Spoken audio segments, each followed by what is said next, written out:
Okay then, Saturday morning. It is the Universal Show Celebrity Rollout, and I tell you what, this morning's just been busy. Yeah. Can you introduce yourself, please, this morning? Hello. I am Jillian. And I'm Lucas. And we are Lion Babe. Oh my goodness, Lion Babe in the building. It's such a pleasure having you guys with us this morning. I tell you what, our listeners will definitely be familiar with the name Lion Babe because we've been pushing your music from 2014. Much appreciated. I was thinking about it earlier because I was like, Lion Babe, now these guys have been around for a minute now. Yeah. Because, one of the tunes that I really, really enjoyed, the first one I heard was Jump Higher. Mm-hmm. And, we specialise in brand new music. Mm-hmm. So once that came out in the inbox, we got that out straight away. Thank you. We're going to get into all of that in a bit. We're going to get into all that because since then we've gained some more listeners. Yeah. So what we'd like to do is educate them and let them know who you guys are, where you come from, all that stuff. So if you can let the listeners know this morning. So, we hail from New York City, and, we're young, 20-year-old, ambitious people. In our 20s, not 20. But we basically linked and through a friend and kind of just started to make music and, really just create stuff. We love to make things. And I started out as a dancer, and Lucas was doing production, and he worked on one of the first pieces. I was doing a dance piece, and he scored it for me, and that went well. And then we kind of just from there started talking about music, and I'd always wanted to sing, and it wasn't until I kind of heard his sound that I really started to do it. And then now we're Lion Babe. So that's a very short version of it. Yeah, that's the start. That's the start. Yeah. So as a dancer, when was this the period where you actually realised that you had a voice and you could sing and everything like that? I think it was just kind of towards the end of my college studying. I was doing a lot of improv and going to see a lot of performance art, and we were kind of just starting to explore using other parts of the body, and obviously like singing and even talking and stuff like that. Don't talk about the rest of experimenting. Exactly. It's Saturday morning. We don't want to get too explicit this morning. But no, not in that way. But we kind of I was in a great space, and I felt that I could really just kind of experiment with my voice and with what I wanted to do, dancing and choreographing and all that stuff.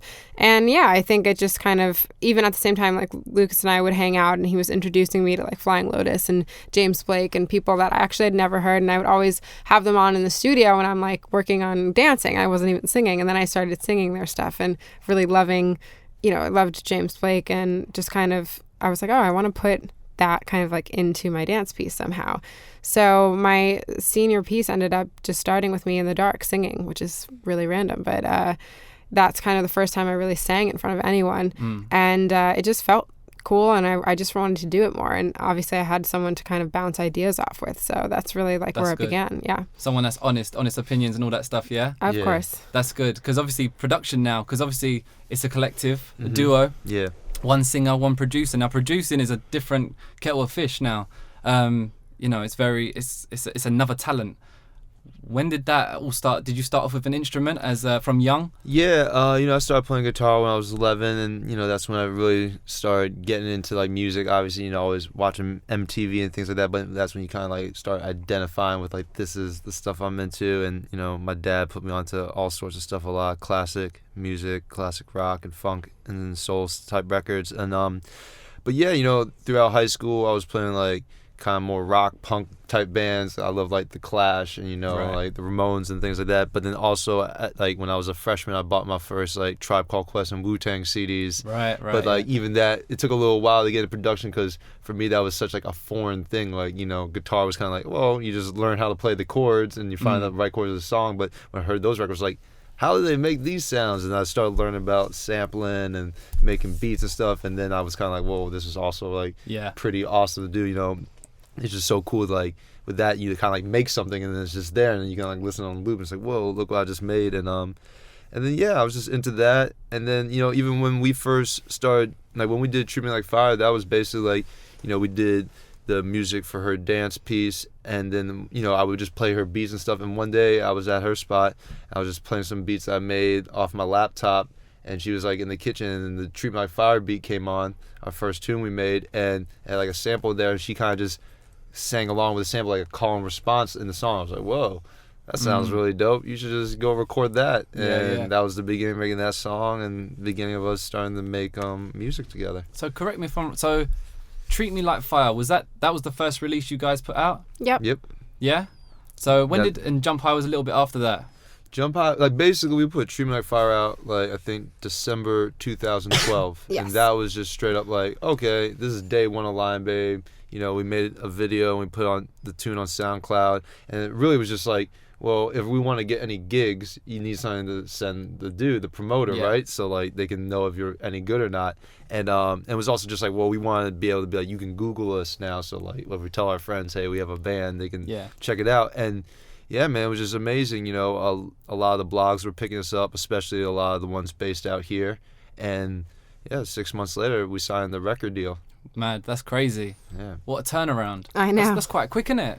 Yeah. Yeah, it was, some people have been big grinding jump. for a long, long time. Yeah, we were definitely blessed. You guys are blessed. Yeah. Definitely. Because you had also a remix of, was it Treat Me Like Fire with a UK producer as well, Snake Hips? Yeah, they're great, man. We love those dudes. They're real cool. Because that was a tune that dropped in the inbox, and that was, maybe I was wrong. Maybe it was that one that I heard first. Oh, okay. Because the remix just grabbed me. Yeah. It was crazy, you know, with a little Biggie sample in it and everything like that. Yeah, totally. You know, we rinsed that on the show, completely rinsed it. So that was it's getting a lot of forwards. So your influences, because your ones were obviously you got an eclectic taste in music. You got a different varied amount. I mean, like, I think that's also why we connected so much, because we both liked a lot of the similar stuff. We both share this very similar eclectic taste, like liking all different vibes. Yeah. Yeah, that's incredible. That's incredible. So, over here in London now, how many times have you guys been in London? Because I've seen a lot of posters in the last year or so. Yeah, this past year was, it felt like we probably were in London just as much as we were in New York. You might as well just get a flat here. I know. We did. It got to a point one time where we're like, you know, maybe we should just like rent a place or something, because we would see our team like, oh, hey, we'll see you in a couple days, you know, circle right back. But, you know, it just kind of, obviously, if you get opportunities, you just got to go, and you got to go back. Of course. Yeah. When the demand is there. Exactly. You got to take it. And you're headlining shows over here as well? Yeah, we're playing Coco June 1st. June 1st. Yeah. How you feeling about that? We've just heard really great things about the venue. We've never seen it yet, so we're going to try to check it out. But it's always good to, you know, our live show that was another thing we just had to start doing. And we have an awesome band here, and that's just such a fun part of all of this.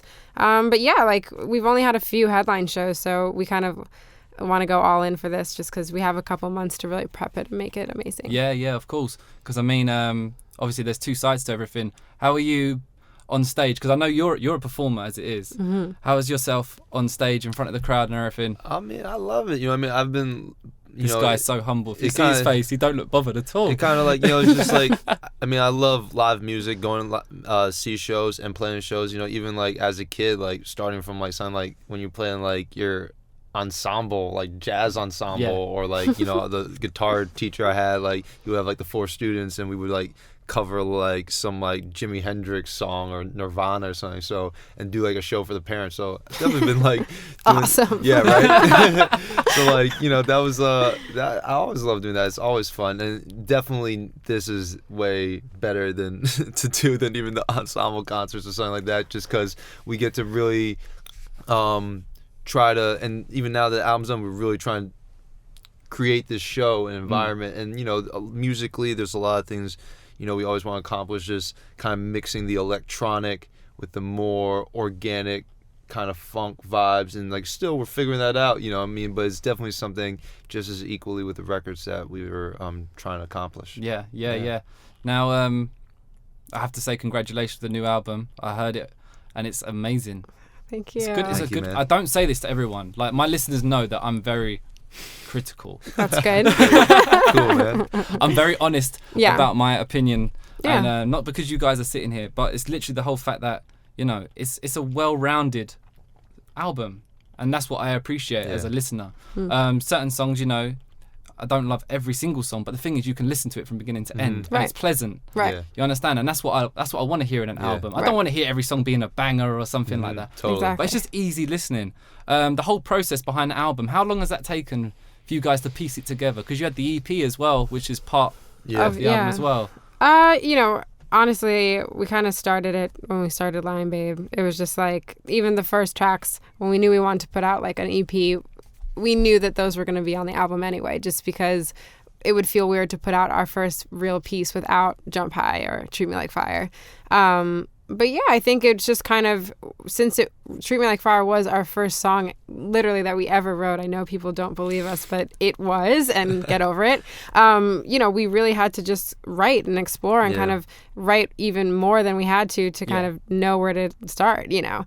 And I think we wanted, like you said, and it's lovely to hear, a well-rounded thing, as something that felt like a real piece, that's something that could start and end and start again, and you really feel like, okay, this is just an experience. It all goes together. Yeah.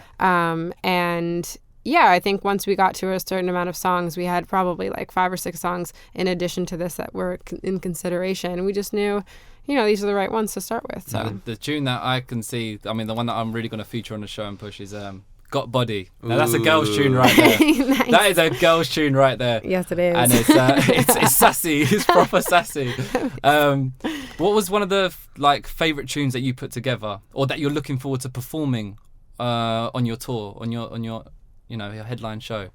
I mean, I actually really love Got Body right now. It feels so good to have it out because you know, it's just one of those anthems that you want everyone to hear, and I can't wait to play that live as well. I also, you know, I don't think we've had any vibes in our show like Everyday Life, and that was kind of just a real soul nod, and I love singing that song, and it's a very real, like, you know, all the stuff I'm talking about is like really part of what I experience when I live in New York. So yeah, I think those two for me. Yeah, I mean, definitely, like, for the show, like, we kind of, as we were finishing the record, we started playing a little bit, but now that's done, we're going to play more as On the Rocks, which definitely feels like it'd be a real get the crowd going type tune. Party dance, Is that the up-tempo tune? The more housey kind of sound? Yeah. With the keys and everything? Yeah. That one, you know, stood out. It's a cool tune. Yeah. Cool tune. Right, so they're prompting me to wrap up now. We haven't even got started. I haven't even got started. Okay then, so the date for your album release, is it already out? It just dropped last Friday, Just dropped last Friday. All the major stores, you can get that, right? I think so. In the UK, yes. Are you doing vinyl press on it? We're trying to get working them. on it, yes. Because you want the vinyl press, didn't you? Yeah, I want that, yeah. It's just amazing having that sleeve and all that stuff. Oh, of course. It's You way know, more and it's official. back now. People, It's trendy. totally our vibe. Yeah, it's like bigger's better, you know what I mean? Bigger the better. Yeah. I tell you what, I've been collecting all my vinyls recently, and I don't even open them. Oh, Because really?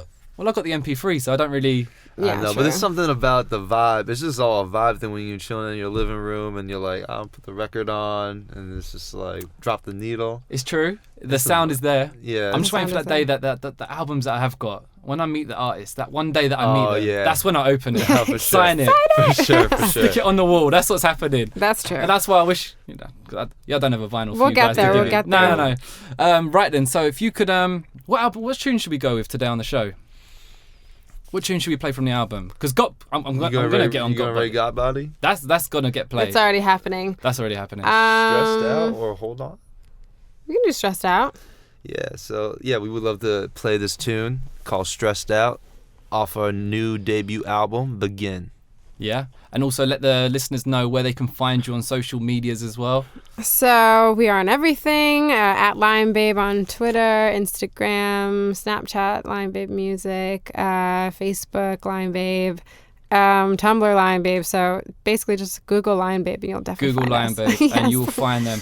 Okay, it's a massive pleasure having you in the building this morning. Thanks, Thank man. you. I tell you what, it's nice having you guys on board. So just introduce the first tune once again, Okay. and we'll get started.